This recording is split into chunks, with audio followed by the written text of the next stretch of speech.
Hello, നമുക്ക് ഇന്നൊരു shopping vlog ആയാലും ഒരു കുഞ്ഞ് ഷോപ്പിംഗ് വ്ളോഗ് കേട്ടോ. ഞങ്ങൾ ഇറങ്ങിയപ്പോൾ 4 പേരുണ്ടായിരുന്നു, ഇപ്പോൾ 2 പേരേ ഉള്ളൂ.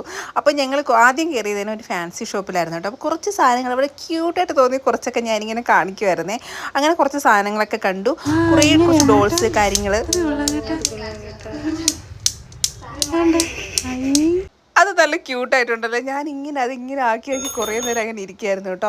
പിന്നെ കുറേ ഐറ്റംസൊക്കെ നോക്കി ഞങ്ങൾ ആ ഷോപ്പിൽ നിന്ന് ഇറങ്ങി. റോഡ് ക്രോസ് ചെയ്യുന്ന രംഗങ്ങളാണ് കേട്ടോ നിങ്ങളിപ്പോൾ കാണുന്നത്. ഭയങ്കര തിരക്കാണ്. ഇത് വരുമ്പോൾ ബാലരാമപുരം ജംഗ്ഷനാണ് കേട്ടോ. പിന്നെ ഞങ്ങൾ നേരെ നടക്കുകയാണ്. ഇങ്ങനെ നടന്ന് ഇങ്ങനെ പോയപ്പോഴത്തേക്ക് വേറൊരു ഫാൻസി ഷോപ്പ് കണ്ടു. അവിടെ കുറേ നല്ല നല്ല ഐറ്റംസ് ഉണ്ട് കേട്ടോ. ബാലരാമപുരത്ത് തന്നെ അടിപൊളി കുറേ നല്ല അഫോർഡബിൾ പ്രൈസിന്.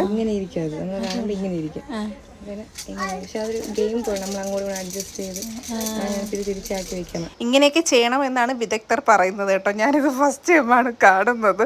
അപ്പോൾ ഞങ്ങൾ അവിടെ പോയി കുറേ മാല അങ്ങനത്തെ കുറേ ഐറ്റംസ് ഒക്കെ നോക്കിയിട്ട് ഇത് ഞാൻ എടുത്തു കേട്ടോ.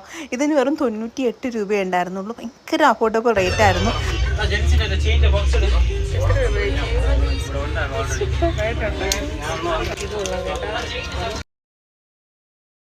അപ്പോൾ അവിടുത്തെ ഷോപ്പിംഗ് കഴിഞ്ഞ് ഞങ്ങൾ നേരെ ബാലരാമപുരം ജംഗ്ഷനിൽ ഞങ്ങൾ മിക്കപ്പോഴും വരുമ്പോഴത്തേക്ക് കുടിക്കുന്ന ഒരു ജ്യൂസ് ഷോപ്പിൽ പോയതാണ് കേട്ടോ. പക്ഷേ ഇന്ന് ബക്രീദ് പ്രമാണിച്ച് ഷോപ്പ് അടച്ചിരുന്നതുകൊണ്ട് ഞങ്ങൾ വീണ്ടും തിരിച്ച് റിട്ടേൺ പോവുകയാണ്.